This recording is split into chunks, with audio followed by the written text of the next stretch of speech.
upstanding as His Excellency comes forward. Thank you.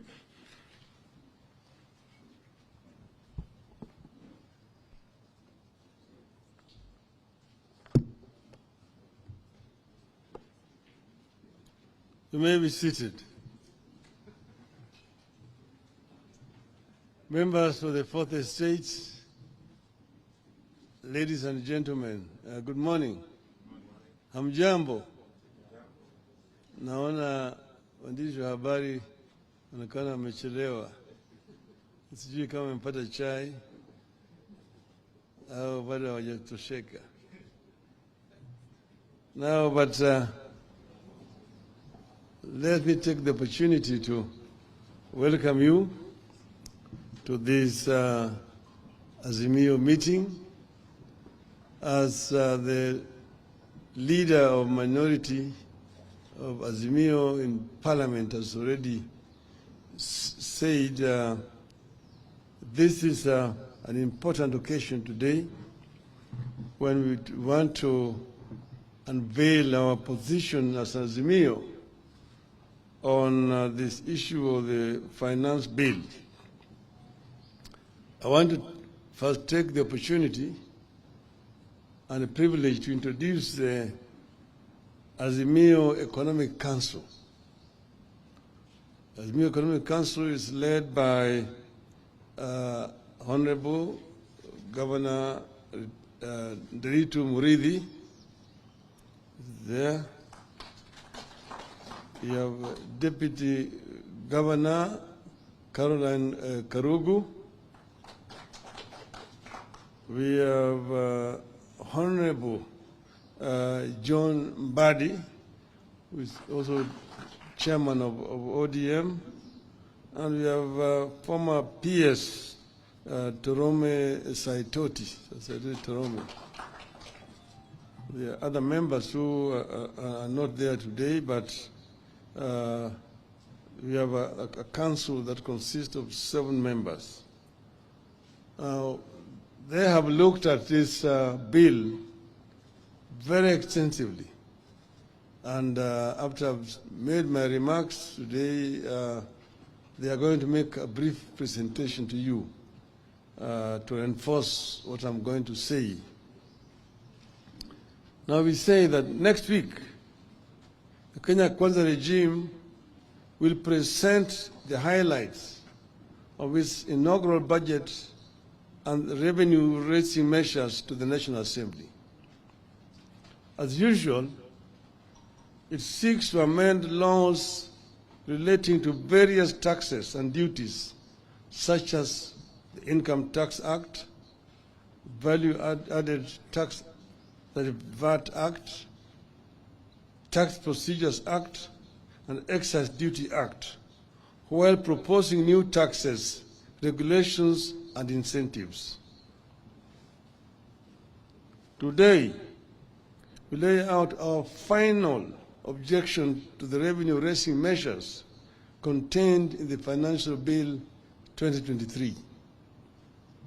We also give final instructions to our members of Parliament, after which, depending on how the Ruto administration behaves, this matter may take a very different turn. Celebrated African writer Chinua Achebe said, and I quote, "A disease that has never been seen before cannot be cured with everyday herbs." In the history of budget making in Kenya, no regime has imposed so many and so high taxes on our people in return for nothing except fantasies and fairy tales. This bill is a disease that cannot be cured with everyday herbs. This bill is economic sabotage. If Ruto insists on this bill, this country will go into full recession. This bill requires and must be must get fierce resistance. No sane leader withdraws subsidies on basic goods, then increases taxes on the same goods and salaries of working people, including hawkers. You withdraw subsidies, and then you now add taxes to add insult to injury. I will highlight areas of significant concern to us. Then let the Azimio Economic Council take the country through the details. Ruto wants to levy taxes on chama or merry-go-rounds. Merry-go-rounds are the bankers and lenders of last resort for our mothers and youth, particularly in rural areas and slums. Without offering any services to the chamas, women groups and trade associations, Ruto has decided they must pay taxes. This strikes at the heart of women's economy. It kills savings and spreads poverty among an already vulnerable group. At a time, the National Hospital Insurance Fund and the National Social Security Fund are failing. Ruto is telling Kenyans to forego 3% of their salaries and deposit it into some fantasy called housing levy. Nobody knows where it is housed. The government cannot agree whether it is a tax or an investment. Nobody knows how government became an investment advisor to Kenyans. They ignore concerns by employers and employees that many pay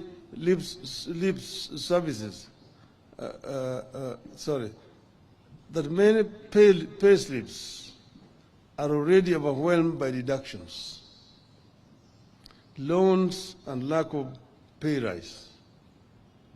They ignore concerns that this tax will increase business operating costs and force farms to relocate. Already some farms are relocating merely because of the high cost of energy in this country. It is cheaper to manufacture in Egypt and export back to Kenya. Look at the arrogance with which they want to raise turnover tax for businesses from the current 1% to 3%. They are targeting small businesses by reducing turnover of taxable businesses from Kenya shillings 1 million to 500,000. With this, any small business that sells goods and services worth 1,370 daily will pay a turnover tax of 15,000 per year, regardless of whether the business makes a profit or not. That sounds like a memo on how to kill businesses and the economy. Nobody now knows where the bottom-up economy went. The mama mboga, the boda boda, the juakali, the hustlers. Contrast that decision to increase taxes for small businesses and merry-go-rounds with Ruto's plan to scrap VAT on aircrafts and helicopters. A benefit that should be extended to small businesses is being extended to the rich who trade aircrafts. This is not bottom-up, this is top-bottom. Ruto promised to respect every job and its contribution to the economy. This does not look like respect for every job. The bill exposes a clear disconnect between Ruto's fantasy and the experiences of ordinary people. Hardworking people, like youth seeking to make a living as content creators and social media influencers for fun, fame, and money, are being slapped with a punitive 15% withholding tax.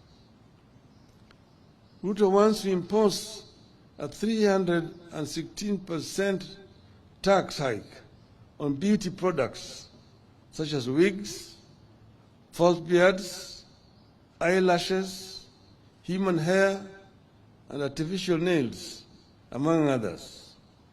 The beauty industry is a major employer, particularly of our women and girls who have been unable to find work elsewhere. Millions of young men and women eke a living out of saloons, spas, and barbershops. Those businesses face closure. Others will have to sack employees. Ruto and Kenya Kwanza are behaving as if cost of living is no longer a crisis in this country. Despite existing high prices, Ruto wants to impose 16% VAT on maize flour, cassava flour, and wheat flour. It gets worse when we factor in the proposal to expose agricultural pest control products, transportation of sugarcane, raw materials for fertilizer manufacturing, and fertilizers to VAT.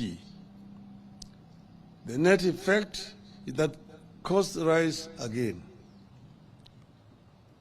From his fantasy world, Ruto wants to double the VAT on fuel from 8% to 16%.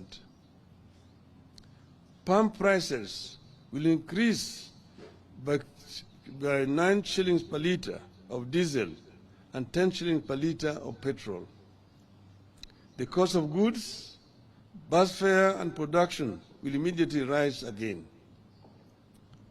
Healthcare has impoverished millions of Kenyans. But Ruto wants to expose pharmaceuticals and medicaments to taxation by removing them from the zero-rated to tax-exempt list, targeted at the price of lifelong medication like insulin and those for chronic illnesses like diabetes and hypertension.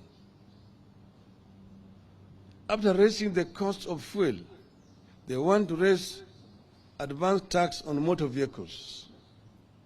Advance tax on passenger vehicles will increase from the current Kenya shillings 2,400 to at least Kenya shillings 5,000, and from 3,000 to at least 5,000 for commercial vehicles. Trucks will now pay at least 60,000 shillings annually, up from 20,000 shillings. Obviously, the cost will be passed to the consumer, making matatu and taxi transportation more unaffordable. And woe unto you if that vehicle ends up in an accident. Ruto wants to treat insurance compensation as income and introduce a 16% VAT on it. Insurance compensation will no longer be seen as compensation of what was lost. My car had an accident. The insurance company sends an assessor, assesses the extent of damage, which most of the times is under assessment. I'm paid compensation to go and repair my car. I have to pay a tax on that compensation. This I don't know what kind of arithmetic it is. It is the same story with per diems, mileage and travel allowance of public officers.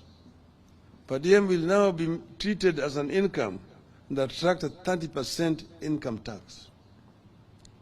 I used to be a civil servant, and per diems are based on the costs of living in the country you are traveling to. That's why it differed from Tokyo, Oslo, New York, Accra, Cairo, and so on. And whatever you did not use, you are required to retire on return. Now it is an income that you must pay 30% on. You could go on, and it will be tax after tax. Looking at the proposals, one cannot help asking, what planet does Ruto live on? Does he understand what Kenyans are going through? Let me turn briefly to the question of how did we find ourselves here? The official lie is that Kenya Kwanza inherited a broke country. The truth is, the cash crunch has been caused by economic mismanagement, wasteful spending, corruption, and the hiring of incompetent personnel. This worsening economic situation has been manufactured in State House and the office of the President in the last 8 or so months. Government's own data indicates that contrary to what Ruto promised and what he is saying, borrowing has gone up instead of coming down. But strangely, the cash crunch continues. In September 2022, when Uhuru Kenyatta officially handed over to Ruto, Kenya's total debt was 8.701 trillion. I repeat, 8.701 trillion. Of this, 4.33 trillion was external debt, while 4.366 was domestic debt. As at March 2023,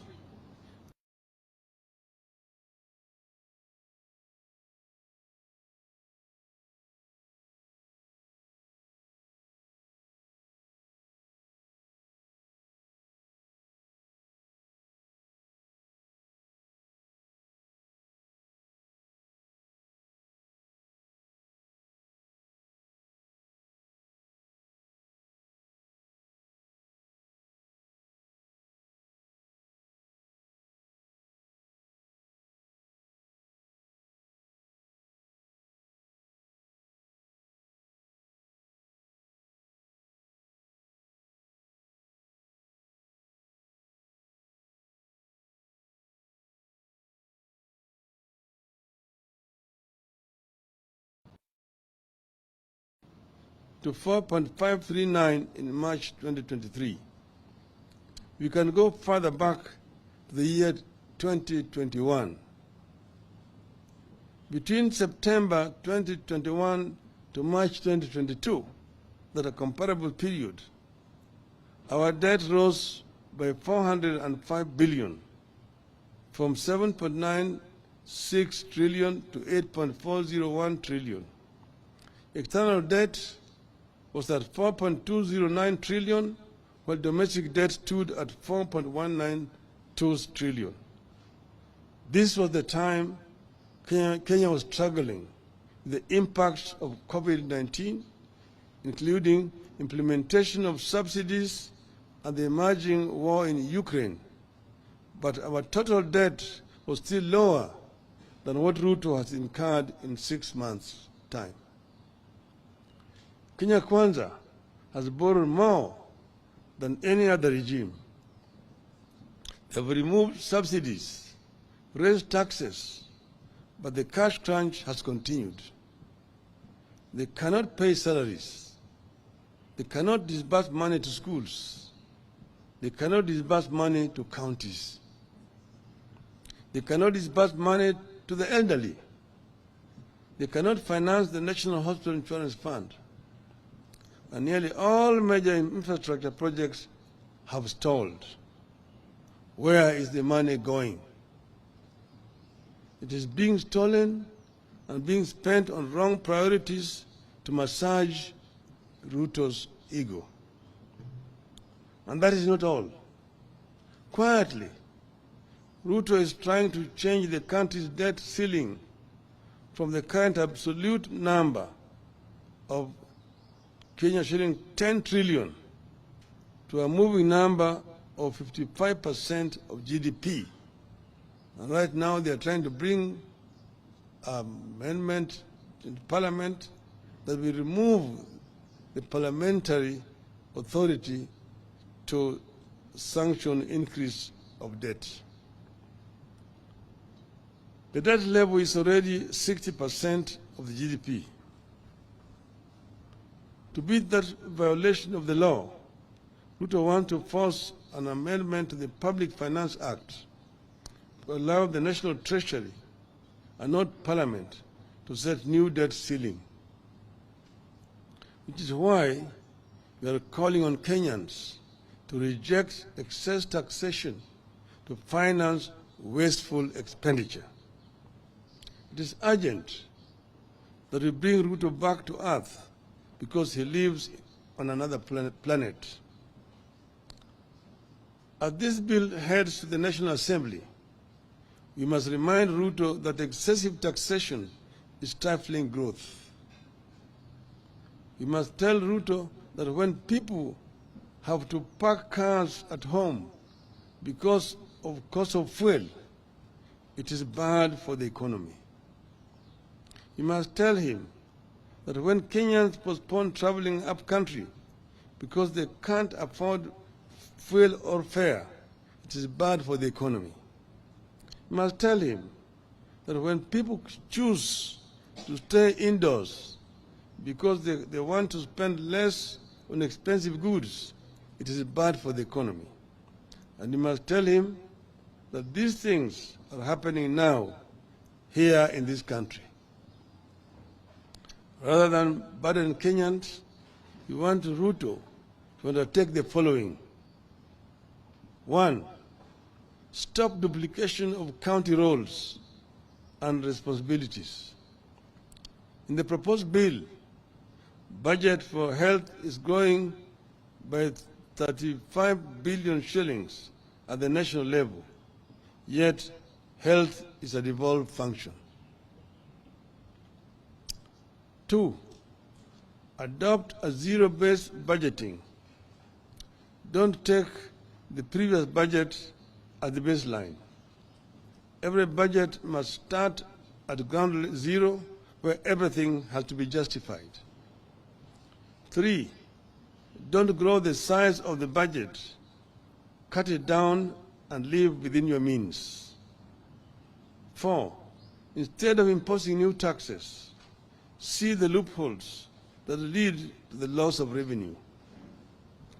5, stop non-essential government expenditures, including the appointment of the chief administrative secretaries. 6, reduce the size of government. 7, cut non-essential domestic and international travel. 8, freeze ministerial out-of-station allowances, ministerial house allowances, and domestic allowances for cabinet and principal secretaries. 9, stop corruption and theft of public funds. 10, finally, we ask Ruto to humble himself, withdraw this bill, offer apology, and seek forgiveness from Kenyans for the anxiety caused then, and begin afresh. The one point I wanted to mention, that the budget for the parliament is 41 billion shillings. That of the judiciary is 23 billion shillings. But the budget for housing, which is talking about as his flagship project, is 29 billion. Parliament, with only 400 or so many members, you've allocated 43 billion shillings for members to be globe-trotting around. Yet housing, which is saying is fundamental to his budget, is only allocating 29 billion shillings, less than what is given to members of parliament, almost equal to what is given to the judiciary. Is economics upside down.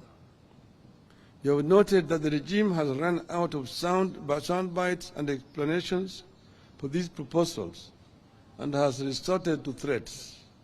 But we have agreed with our MPs on what to do. Vote against any tax rises. Should Ruto overrun the National Assembly, we will regroup and overrun him in the wider National Assembly of the whole people of Kenya. End of statement. So we welcome Madam Martha Karua, who just joined. I would now like to invite the chair of the Mio Council, Honorable Nderitu Murithi, to take over from here. Welcome.